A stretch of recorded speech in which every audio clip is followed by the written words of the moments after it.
नमस्ते दोस्तों, स्वागत है आप सभी का आपके अपने चैनल 3 के में। तो आज हम लोग देखने वाले हैं जियोग्राफी से टॉप 75 क्वेश्चंस को। ये सारे क्वेश्चंस आपके सौर मंडल और उनके ग्रहों से रिलेटेड होंगे। आप किसी भी एग्जाम के अभ्यर्थी हैं, आपके लिए ये टॉपिक बहुत ही ज़्यादा महत्वपूर्ण होने वाला है। हम लोगों ने सारे सेलेक्टेड क्वेश्चंस को ही लिए हैं, जो क्वेश्चंस आपके प्रीवियस ईयर हैं और आपके एग्जाम की दृष्टि से आने वाले एग्जाम के लिए बहुत ही फायदेमंद हो सकते हैं। तो चलिए एक एक करके हम लोग सारे प्रश्नों को देख लेते हैं, बिना स्किप किए वीडियो आप पूरी देखिएगा। सबसे पहला प्रश्न है आपका, किस विद्वान को सौर मंडल के बारे में विश्व के समक्ष जानकारी प्रस्तुत करने का श्रेय जाता है? तो किस विद्वान ने सौर मंडल के बारे में जानकारी दी है, उनका नाम क्या है? तो उनका नाम है कोपरनिकस। ऑप्शन आपका ए सही हो जाएगा। दूसरा क्वेश्चन हम लोग देख लेंगे, निम्नलिखित में से ब्रह्मांड के लिए दूसरा शब्द कौन सा है? तो ब्रह्मांड के लिए दूसरा शब्द क्या है? तो ब्रह्मांड को कॉस्मोस भी कहते हैं। ऑप्शन आपका सी सही हो जाएगा। कॉस्मोस मूल रूप से एक ग्रीक शब्द है जिसका अर्थ है आदेश और संसार दोनों। तो ब्रह्मांड को कॉस्मोस के नाम से भी जाना जाता है। अगला प्रश्न है आपका, निम्नलिखित में से किसने ब्रह्मांड के विस्तार की अवधारणा की खोज की थी? तो किसने की थी?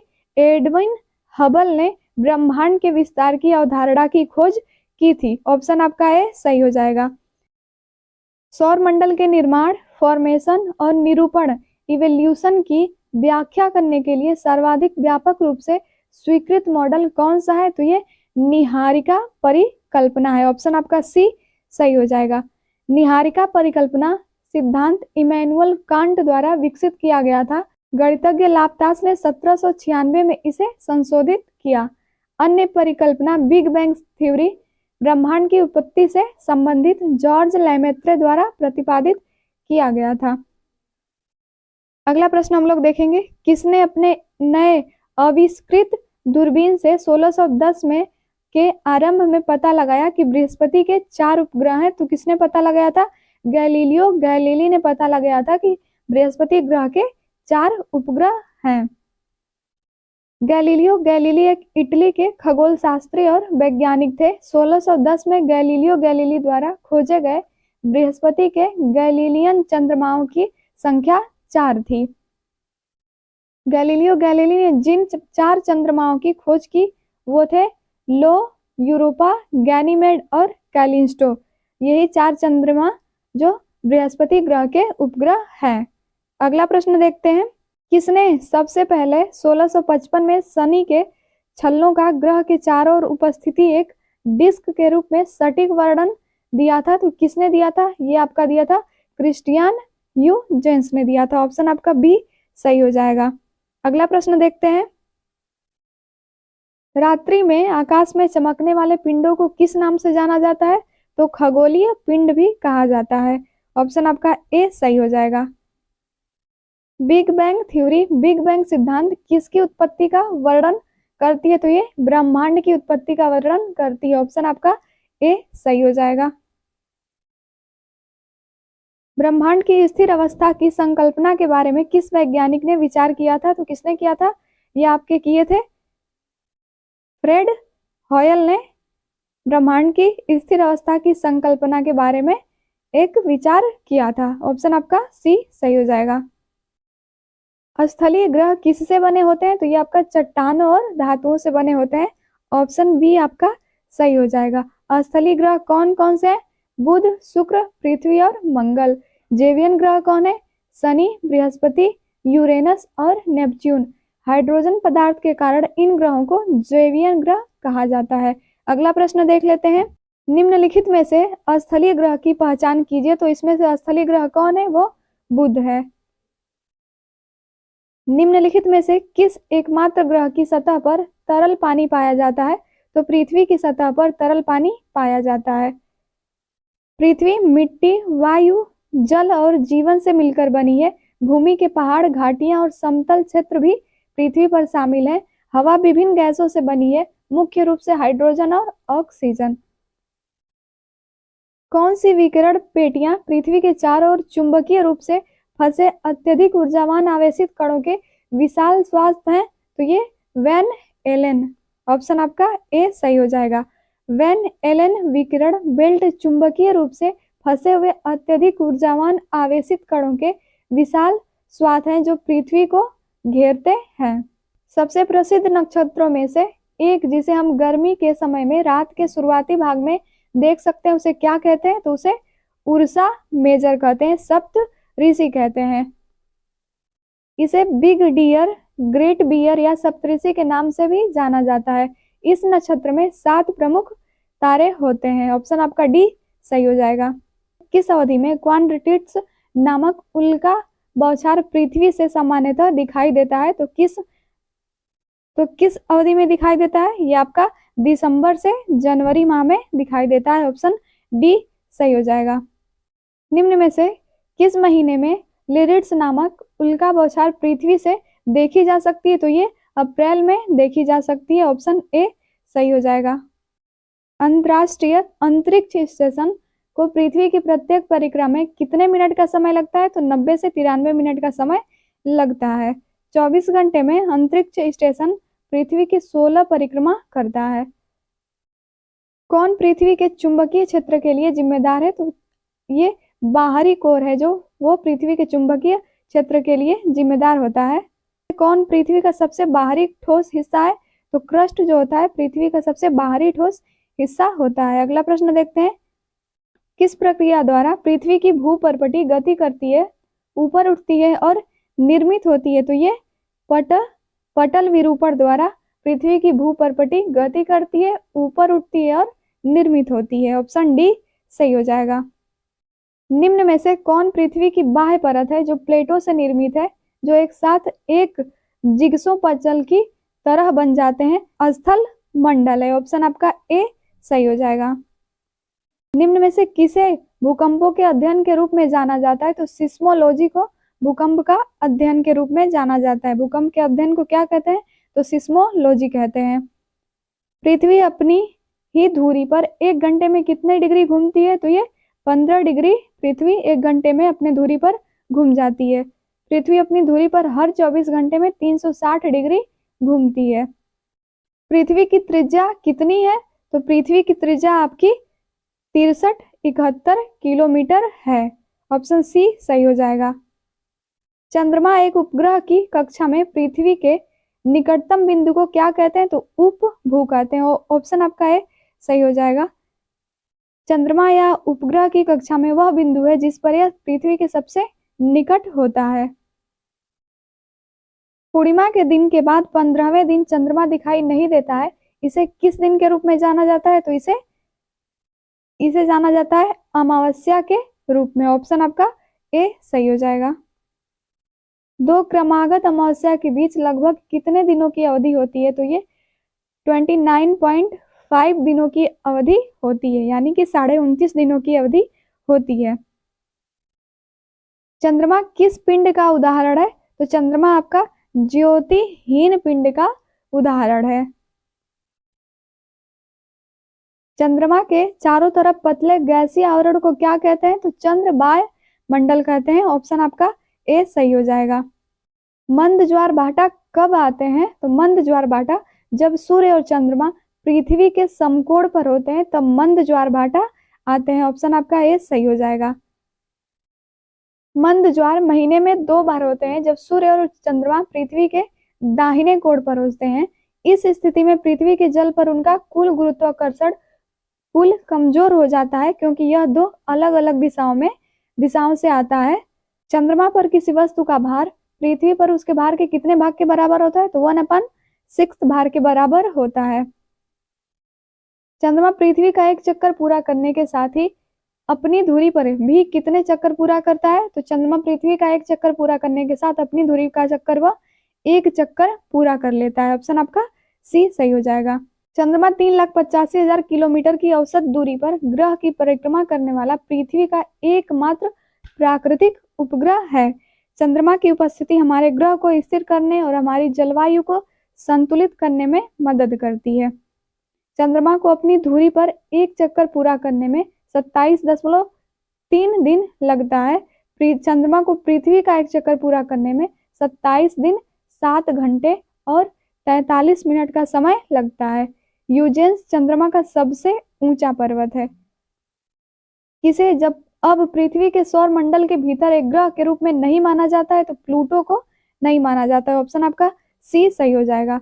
2006 के बाद से अंतर्राष्ट्रीय खगोलीय संघ के ग्रहों के मापदंड के अनुसार प्लूटो को एक ग्रह नहीं माना जाता है, इसे बौना ग्रह माना जाता है। किसके कारण पृथ्वी के मौसम में सभी परिवर्तन होते हैं? तो सूर्य के कारण पृथ्वी के मौसम में सभी परिवर्तन होते हैं। पृथ्वी पर मौसम परिवर्तन सूर्य की गर्मी और हवा की गति के कारण होता है। अगला प्रश्न देख लेंगे। सूर्य के चारों ओर घूमने वाले खगोलीय पिंड क्या कहलाते हैं? तो ये ग्रह कहलाते हैं। ऑप्शन आपका ए सही हो जाएगा। सूर्य के प्रकाश को धरती तक पहुंचने में कितना समय लगता है? तो 8.3 मिनट लगता है सूर्य के प्रकाश को धरती पर पहुंचने में। सौर ग्रहण कब लगता है? तो सौर ग्रहण कब लगता है? जब चंद्रमा पृथ्वी और सूर्य के बीच आ जाती है। चंद्रमा पृथ्वी और सूर्य के बीच आ जाता है तो सूर्य ग्रहण लगता है। सूर्य ग्रहण तब होता है जब चंद्रमा पृथ्वी और सूर्य के बीच हो जाता है और चंद्रमा की एक छाया पृथ्वी पर गिरती है तो सूर्य ग्रहण लगता है।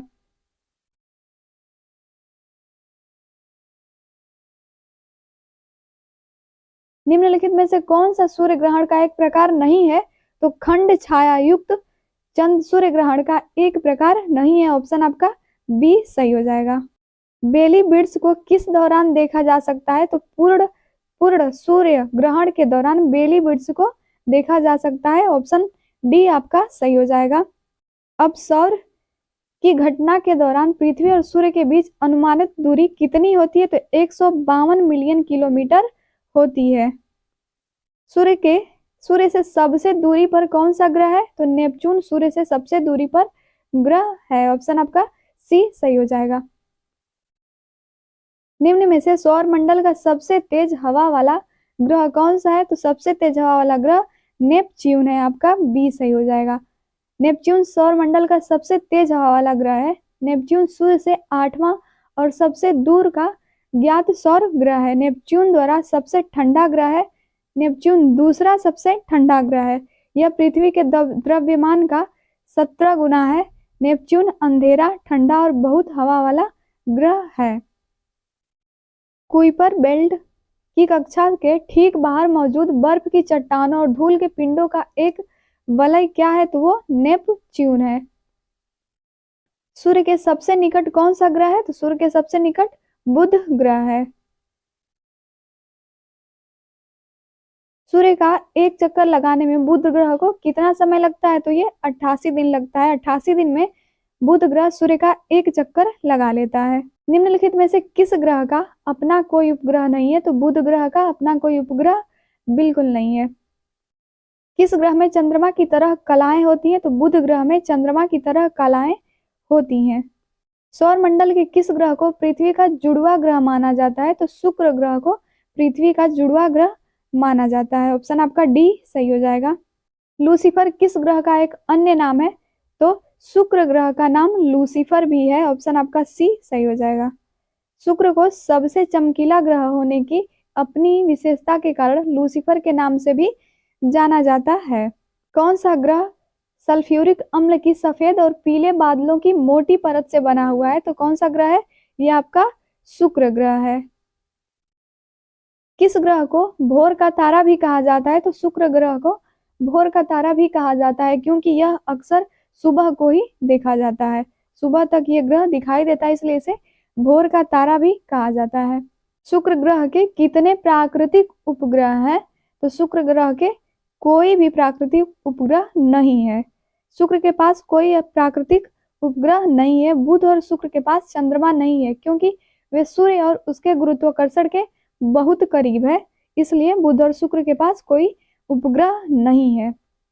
निम्नलिखित में से कौन सा गैलीलियन चंद्रमा है जिसे 1610 में इटालियन खगोलशास्त्री गैलीलियो गैलीली ने घर में बने दूरबीन का उपयोग करके देखा था?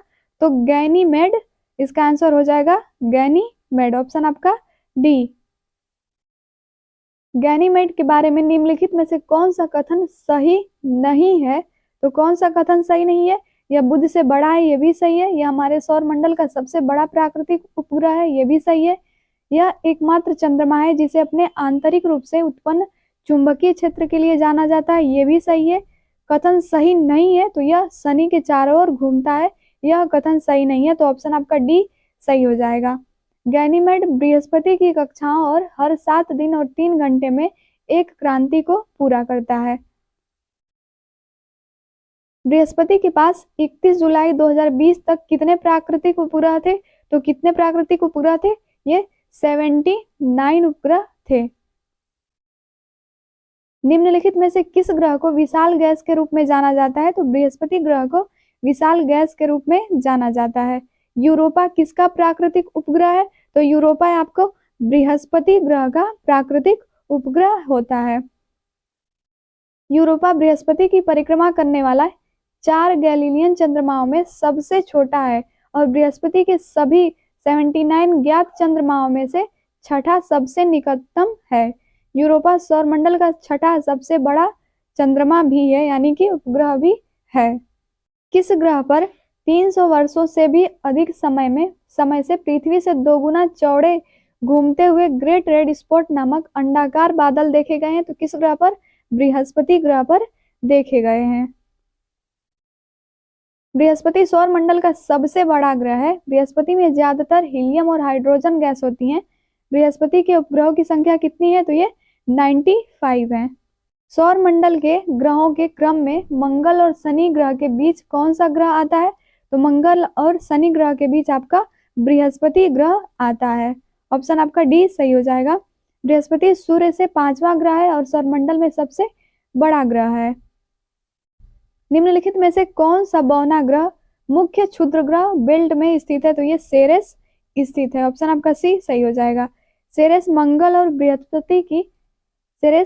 बृहस्पति की कक्षाओं के बीच क्षुद्र ग्रह बेल्ट में एक बौना ग्रह है। क्षुद्र ग्रह पट्टी किन 2 ग्रहों के बीच स्थित है? तो ये आपका आंसर हो जाएगा मंगल और बृहस्पति ग्रहों के बीच क्षुद्र ग्रह पट्टी स्थित है। निम्न में से कौन एक जोवियन ग्रह नहीं है? तो मंगल एक जोवियन ग्रह नहीं है। यूरेनस है, बृहस्पति है, शनि है, लेकिन मंगल एक जोवियन ग्रह नहीं है। ऑप्शन आपका ए सही हो जाएगा। हमारे सौर मंडल में बुध, शुक्र, पृथ्वी और मंगल स्थलीय ग्रह हैं, जबकि बृहस्पति, शनि, यूरेनस और नेपच्यून गैस दिग्गज हैं, जिन्हें जोवियन ग्रह भी कहा जाता है। लगभग कितने समय में मंगल ग्रह अपने अक्ष पर एक चक्कर पूरा करता है? तो 1 दिन में एक कक्ष पूरा करता है। ऑप्शन आपका डी सही हो जाएगा। निम्नलिखित में से किस ग्रह में उपग्रहों की संख्या सबसे अधिक है? तो शनि ग्रह में उपग्रहों की संख्या सबसे अधिक होती है। निम्नलिखित में से कौन सा शनि का सबसे बड़ा चंद्रमा यानी कि उपग्रह है, जिस पर मीनल ने एक निबंध लिखा था? तो कौन है? ये टाइटन है। टाइटन हमारे सौर मंडल का दूसरे सबसे बड़ा उपग्रह है। एटलस यह शनि का उपग्रह है, जिसकी खोज रिचर्ड टेराइल ने की थी। निम्नलिखित में से कौन सा सौरमंडल का सबसे ठंडा ग्रह है? तो ये आपका यूरेनस होता है। यूरेनस आपका सौरमंडल का सबसे ठंडा ग्रह होता है। नेपच्यून दूसरा सबसे ठंडा ग्रह है। सभी 8 ग्रहों में शुक्र सबसे गर्म ग्रह है। निम्नलिखित में से कौन हमारे सौरमंडल का एक बौना ग्रह है? तो ये मेक ऑप्शन आपका बी सही हो जाएगा। जो मेक है एक बौना ग्रह है और शायद शास्त्रीय आबादी में दूसरा सबसे बड़ा कुइपर बेल्ट ऑब्जेक्ट है। मेक का व्यास प्लूटो के लगभग 2/3 व्यास के साथ है। मेक का ज्ञात एक उपग्रह भी है। निम्नलिखित दिए गए विकल्पों में से कौन सा वामन ग्रह है? तो ये प्लूटो वामन ग्रह यानी कि बौना ग्रह है। ब्रह्मांड में सेरेस, प्लूटो, मेक, होमिया और एरिस नामक 5 ज्ञात वामन ग्रह यानी कि बौना ग्रह होते हैं। वामन ग्रह एक खगोलीय पिंड है जो सूर्य के चारों ओर परिक्रमा करता है और इसमें इतना द्रव्यमान होता है कि इसका आकार लगभग गोल होता है। निम्नलिखित में से किस खगोलीय पिंड में चारोन नामक एक प्राकृतिक उपग्रह है? तो प्लूटो का चारोन नामक एक प्राकृतिक उपग्रह है। ऑप्शन सी सही हो जाएगा। प्लूटो का एक प्राकृतिक उपग्रह है जिसका नाम चारोन है। चारोन को प्लूटो के एक नाम से जाना जाता है। चारोन प्लूटो के 5 ज्ञात प्राकृतिक उपग्रहों में से एक बड़ा सबसे उपग्रह है। IC 1101 क्या है? तो यह एक आकाश गंगा है। ऑप्शन आपका डी सही हो जाएगा।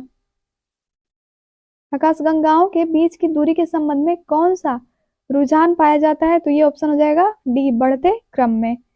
1929 में एडविन हबल ने यह घोषणा की कि लगभग सभी आकाशगंगाएं हमसे दूर जा रही हैं, यानी कि बढ़ती हुई ऐसे दूर जा रही हैं।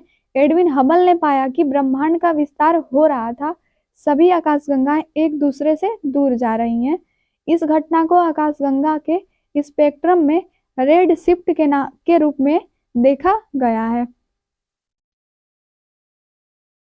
निम्नलिखित में से किस तारामंडल को शिकारी भी कहा जाता है? तो जो ओरियन है, इस तारामंडल को शिकारी भी कहा जाता है। ग्रेट बियर नामक तारामंडल कितने चमकीलों तारों से बना है? तो ये 7 तारों से बना है, जिसे सप्तऋषि भी कहते हैं। जमी हुई गैसों, चट्टान और धूल के ब्रह्मांडीय हिमगोले जो सूर्य के परिक्रमा करते हैं क्या कहलाते हैं? तो ये धूमकेतु कहलाते हैं। ऑप्शन आपका डी सही हो जाएगा। जो धूमकेतु होते हैं वो उल्काएं, चट्टान और बर्फ के टुकड़े हैं जो सूर्य के चारों ओर अपनी कक्षाओं में घूमते समय धूमकेतुओं से उत्सर्जित होते हैं। उल्कापिंड टकराव के बाद क्षुद्र ग्रहों को उल्कापिंड के रूप में जाना जाता है। उल्कापिंड आमतौर पर मंगल और बृहस्पति के बीच क्षुद्र ग्रह बेल्ट से उत्पन्न होते हैं। अगला और लास्ट प्रश्न हम लोग देखेंगे, हैली के धूमकेतु की अवधिकता क्या है? तो ये इसकी अवधि क्या है? तो ये 75 से 76 वर्ष होती है। हैली की कक्षा की अवधि औसतन 76 वर्ष, 76 पृथ्वी वर्ष, यानी कि पृथ्वी का जो वर्ष होता है तो उस वर्ष से हैली की कक्षा की अवधि औसतन 76 वर्ष होती है। उम्मीद है कि ये सारे प्रश्न आपको पसंद आए होंगे। एक बार आप लोग सारे प्रश्नों का रिवीजन कर लीजिएगा। अगर आप लोगों ने यहाँ तक देख लिया है तो चैनल को सब्सक्राइब कर लीजिए, लाइक भी करिए और कमेंट करके बताइए भी कि वीडियो कैसे लगी। तो चलिए मिलते हैं दूसरी वीडियो में, तब तक के लिए धन्यवाद।